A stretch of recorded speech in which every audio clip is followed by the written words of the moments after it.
Have you ever heard a sound so strange, so out of place, that your brain just refuses to process it? For me, that sound was breathing, and it was coming from my closet.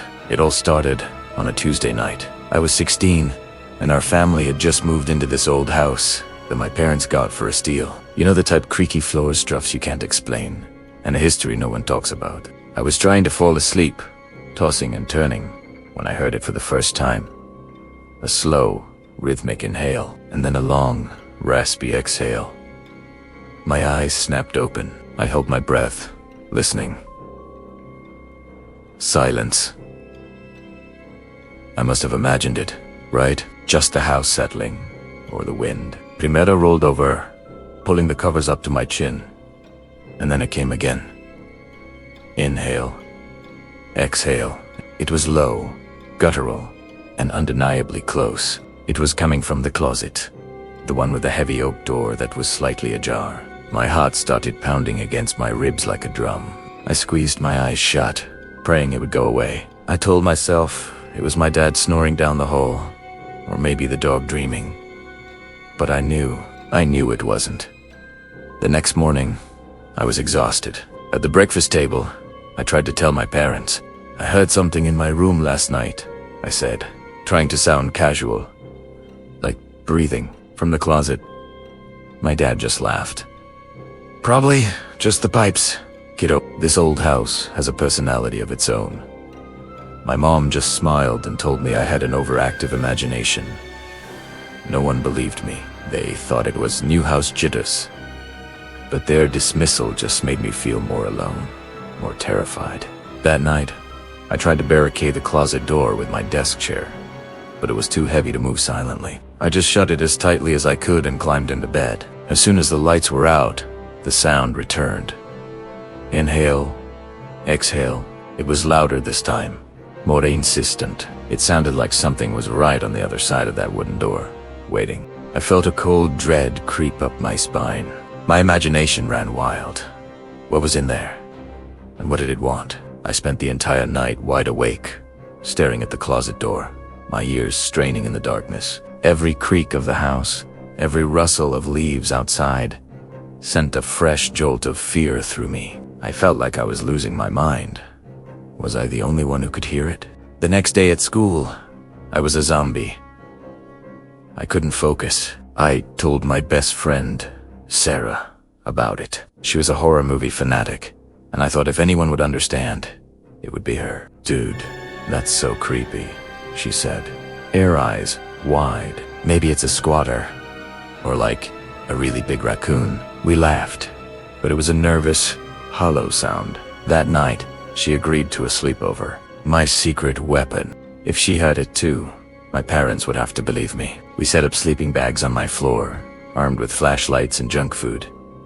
For a while, it was fun. We talked, listened to music, and for a few hours, I almost forgot about the breathing. We finally turned the lights out, around 1 in the morning. We lay in the dark, whispering jokes. Then, silence fell. We waited, and waited. Nothing. I started to feel a strange mix of relief and embarrassment. Maybe it was all in my head. See, I whispered to Sarah. Nothing. I'm going crazy. Just as the words left my mouth, it started. Inhale. Exhale. The sound filled the room, seeming to suck all the air out. I looked over at Sarah. In the faint moonlight filtering through the window, I could see her face. Her eyes were wide with terror. She hadn't just heard it.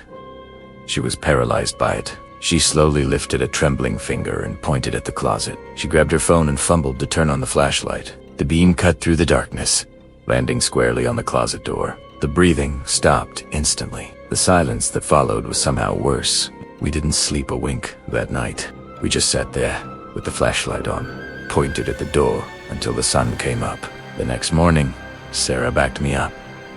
She told my parents what she heard, her voice still shaky. It wasn't the pipes, Mr. and Mrs. Henderson. It sounded alive. Seeing the genuine fear on Sarah's face finally convinced them that something was wrong. My dad, now looking concerned, grabbed the biggest flashlight we owned. All right, he said, his voice firm. "Let's see what's in there." He walked over to the closet and threw the door open. We all peered inside. It was just a closet. My clothes hung neatly on the rack. A few boxers were stacked on the top shelf. There was no one there. No animal. No hidden passage. Nothing.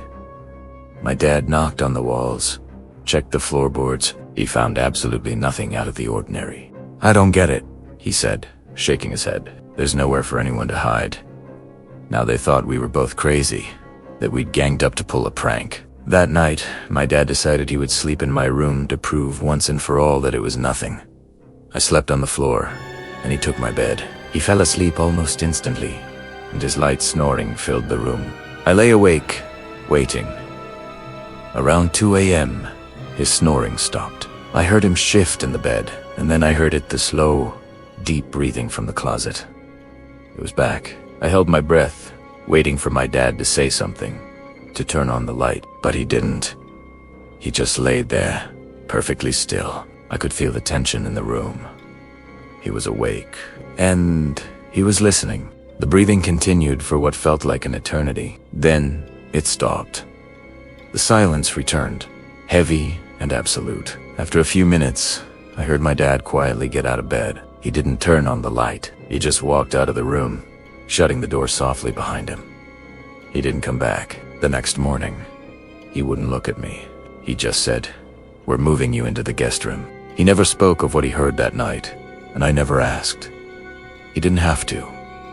I saw the answer in his eyes. He heard it too. We finished out the lease, 6 long months, with my bedroom door sealed shut.